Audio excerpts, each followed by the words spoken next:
Assalamu alaikum wa rahmatullahi wa barakatuh. Musidɓe tedduɓe,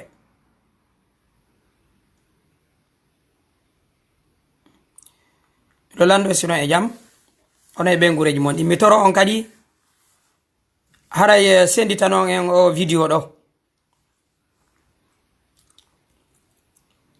Yimɓe ɓen no yiɗi ko wiyete kon solution. Ɓeɗo ardani ɗo en solution goo hinaɗi fo. Ɓeɗo tori kadi yo jama on senditu vidéo. Mbeɗo tori jama o yo senditu vidéo yandi.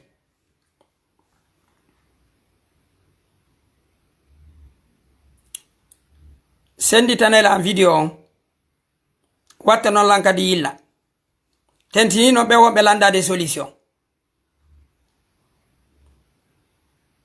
Tare ha sa yimɓe ɓen naati seeɗa. Ok, haray hiɗen laggine hiɗen suti ko woni kon e feƴƴude. Alpha Condé himo e ɗatal fi 3e mandat makko. Himo warde yimɓe no nangede, yimɓe no sokkede. Hande yii monsieur Cherif Ba e vice-président on ka IFDG hande o nangama, yo Allah waɗo hetto e jam. E yii yimɓe go kadi wonaɓe nangede, e yimɓe wonaɓe warede ka cuuɗi. Sayi womi o mi yetoto en ko probléme haqqille jogiɗe. Mbuuɗi ko wonɗen kon ɗaɓɓuɗe o jama ko gomɗini mbuuɗi no wawi wonde sabu goɗɗo mbuuɗi ma ɗin heɗe wawma nafude ɗe wawma lorrugol. Si en waway lagine en luttata tun sonkugol fi Alpha Condé, wonɓe mo ɓe wallude ko be enen kadi loƴinen ɓen ɗon, woni ko ɓe me'en woni ko woɓɓe go. Enen ko faale men on tun fawɗen. Hande yiiɗo Ousmane Kaba, Dr Ousmane Kaba de PAD, himo mari université Kofi Annan. Université makko 99% mi ala jondude chiffre ɓurɓe ɓen ɗuɗude ko ɓiɓɓe iwruɓe ɓen Fuuta Jallo, ko ɓen mari ko ɓuri kon feere yoɓugol ɗin mbuuɗi ɗon fof naɓa ka l'école makko. Ousmane Kaba jibi Allah jonni mo doole o yalti ko contre fulɓe woni gollude. O yatuma hiɗen andi déclaration makko on hot Guinée yoɓe eto hara laamu ngu lutta e hakkunde maɓɓe. O yimo ka FNDC ko kanko atti innude o yaada e Alpha Condé élection. Haqqille men ɗen e mbuuɗi men ɗin ko ɗum woni ala en nafude. Ousmane Kaba université makko Kofi Annan on ko enen ɓuri ɗuɗude to. Ousmane Kaba ko o jokki bimbi e kiikiɗe kono o lo'ira en. Himo tawa e innugol pullo laamota ko lagine. Himo tawa e groupe yo piiji ɗum fof waɗu hara pullo laamaki. Ko enen kadi ƴettata mbuuɗi men ɗi yehen jonnemo. Fiino o wawa jindirde, fiino haajuji makko ɗin sottira. Sa wolani yimɓe men ɓen ɓen nano ko ka jande woni finansude. Ko honno wawir ton Alpha Condé. Kala jokkodirɗo e makko honno on tigi no ɓuttini. Kala innuɗo tawta e sellu ma IFDG ma ko wonanen avantage Alpha Condé taƴa e hoore makko nde. Ko yimɓe jeelo Alpha Condé nangi ko tawata hara crime maɓɓe on fof ko yowgol IFDG. Ousmane Médecins Sans Frontières honto woni? Ismaila Condé ko honto woni? O Jibril accitaɗo ɗo hanki kadi ko hendu naɓimo. He politique hina yarugol tu yeeso ko darugol bange.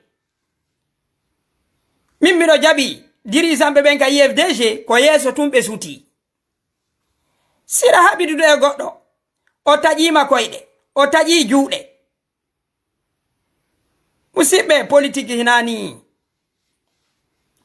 hinani hina innugol tu remen Allah sankay Alpha Condé hino jodi kala ka o andi ballal sottiray himo barude do ko en Alpha Condé accusé vice président Sierra Leone o wonde mama addude robel ko batun ko pullo musibe politique hinani jodugol tun fanka inna kanyu no mari gonga politique ko memminagol Alpha Condé kala avantage mo o yiri IFDG mama o yiri pullo o kupaymo Ousmane Kaba mbudi ko won ko hebude e piiji makko din ko lorugole wobbe no fuɗayde joni no ko université konto ko honto yimbe be yata min mi lando be wonbe hebude diplôme ji ka makko don Ousmane Kaba tigiri fala ka be gaynu goddo be yimbe me heba be dom diplôme himo tawa e wonbe warde be yimbe be min mi do tori yimbe ben yobe yaltin bibbe mabbe ben Kofi Annan kanko kadi o so aseda haysi ko hitande o anda ni leydi no kafita de jawle de jogi den de yenirte yimbe ben de yaheten financing corruption de jawle de yaheten jonne mo kala ko ewon e lorude mido tori jama lagino mido tori kala jibinande pullo futa mardo biddo Kofi Annan yo yaltimo Kaba kadi o ande wonde ma leyni ko kafira en luttata tu wonde komo e nder ndi leydi en hana luttugol tu yimbe dabbirbe mbudi yimbe remirbe si tawi dum non satti moddine université ji moni Kofi Annan ko nokkure ka Kaba woni mobude mbudi fi lorrugol en so yehi kadi o hebi corruption ko don kadi oni arde o jodo mido tori jama on retirugol bibbe mabbe ben Kofi Annan. J'invite le peuple de Guinée de boycotter l'université Kofi Annan de Conakry de Dr Ousmane Kaba. Il fait partie des clans des assassins du peuple. Dr Ousmane Kaba, il fait partie des complices, tout sauf un peu. Dr Ousmane Kaba, il fait partie des gens qui trahissent notre République. Son institut, son établissement ne doit pas être un lieu qu'on finance des gens haineux, des gens qui détruisent l'avenir de la jeunesse.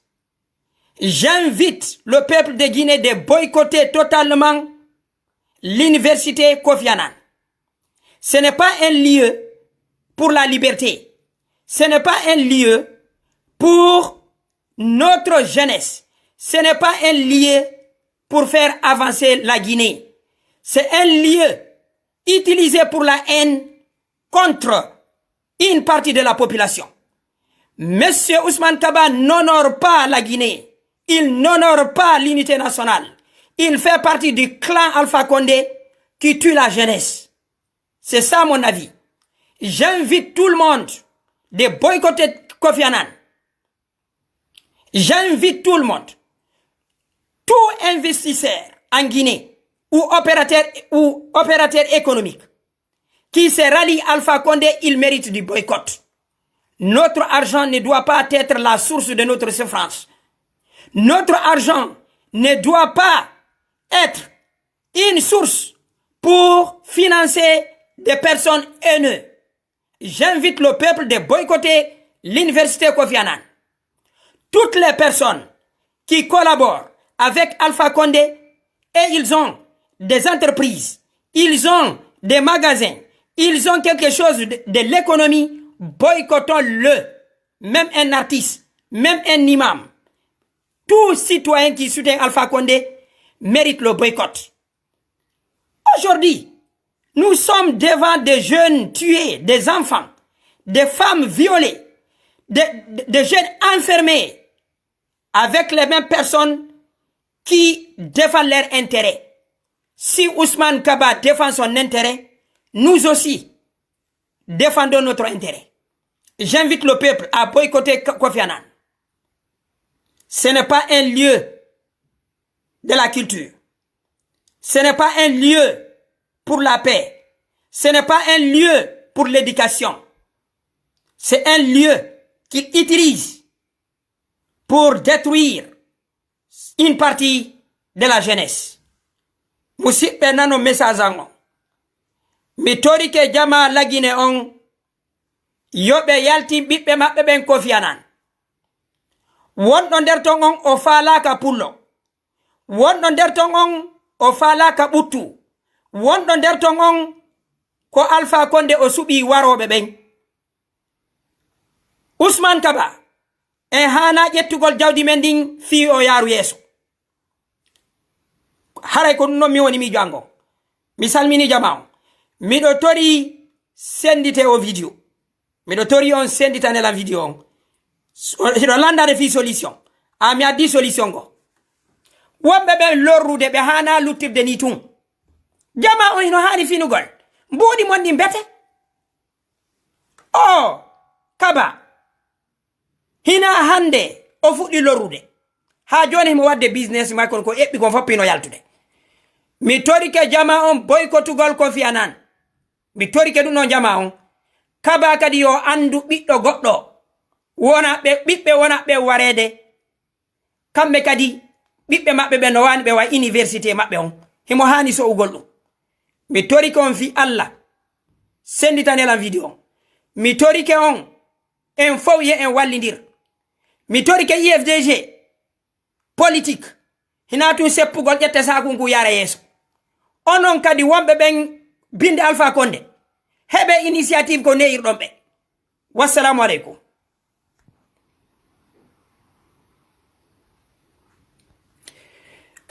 Oustaz ok landal ari lando. Oustaz Mamadou Baylo sago angal ɗo landal hina on landoton olal ngal kon janguɓe université Arabie Saoudite heɗon jokki jangugol. Si on eɓɓindiranila wonkiji yimɓe ɓen e université Kaba on haray no ngalɗinimmi. Amin mi yetton ko honto ɓe jangata. Ousmane Kaba université makko on ko honto ɓiɓɓe yimɓe waraɓe ɓe woni jangude. Si tawi joni ko ɗon tu woni université ko jangete Konakiri ɓe yimɓe ɓe wona ɓe warede ko honto ɓe wona surrede koye université ɓe woni yahude. Wonkiji men ɗi no ɓuri suudu goɗɗo. Goɗɗo no wawi yaade Sénégal janga. Goɗɗo no wawi yaade Mauritanie janga. Miɗo tangini onon ko Arabie Saoudite jangoyɗo. Hina lagine ko wonkiji mon ɗi ɓuri hittude. Université ji go kan no Konakiri. L'université française no ɗon. L'université française no ɗon. Université ji go kan no wodi. Musidɓe o faale goɗɗum ko ɗum woni e yolugol. Hino wodi ka yimɓe janga. Jibi lagine fuɗɗa ɗo corona ari yimɓe no jangude. L'école ji fermanoka. Joni ko ɓay oɗo ko en hollumo enen kadi ko en yimɓe. Joni ko en landu konto université ji jangoyte. Musidɓe lagine mi yeti en ko problème hoore jogi ɗen. Kanko ko yo daro inna goɗɗe men gaynata e leydi. Ko yo tawtu waroɓe ɓen enen inneke ka makko jangete. Joni sene ƴette ɓiɓɓe mo ɓenda bon ka ton. He ko nangi en kon lagine kaka hoore woni. Mi salmini o musidɓe yo Allahu moƴƴi. Senditanela video on miɗo tangini oɗo no wonde solution.